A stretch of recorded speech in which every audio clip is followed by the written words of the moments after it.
Arsenal ទម្លាក់ម្ចាស់ពាន15សម័យកាល Real Madrid នៅវគ្គ8ក្រុមចុងក្រោយពីរង្វាន់ UEFA Champions League ក្រុមកំភ្លើងធំ Arsenal របស់អង់គ្លេសក្រុមការដឹកនាំរបស់លោក Mikel Arteta បានប្រកួតយកឈ្នះក្រុមខ្លាំង Real Madrid របស់អេស្ប៉ាញនិងជាក្រុមដែលឈ្នះពានរង្វាន់ UCL ច្រើនជាងគេសរុប15សម័យកាលដោយលទ្ធផលសរុបទាំងពីរជើង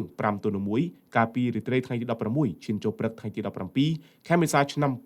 2025នេះគឺជាលទ្ធផលសរុបវគ្គ8ក្រុមចុងក្រោយសរុបទាំងពីរជើងរួមមាន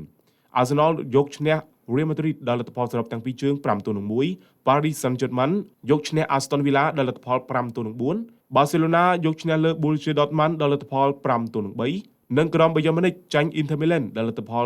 4-3ចំពោះកម្មវិធីប្រកួតវគ្គពាក់កណ្ដាលផ្ដាច់ព្រ័ត្រគឺ Arsenal ជួបជាមួយនឹង Paris Saint-Germain ជើងទី1នៅថ្ងៃទី30ខែមេសាវេលាម៉ោង 2:00 នាទីរំលងអាធ្រាត្រជើងទី2គឺនៅថ្ងៃទី8ខែឧសភាវេលាម៉ោង 2:00 នាទីរំលងអាធ្រាត្រខណៈមួយគូទៀតគឺ Barcelona ជួបជាមួយនឹង Inter Milan នៅជើងទី1នៅថ្ងៃទី1ខែឧសភាឆ្នាំ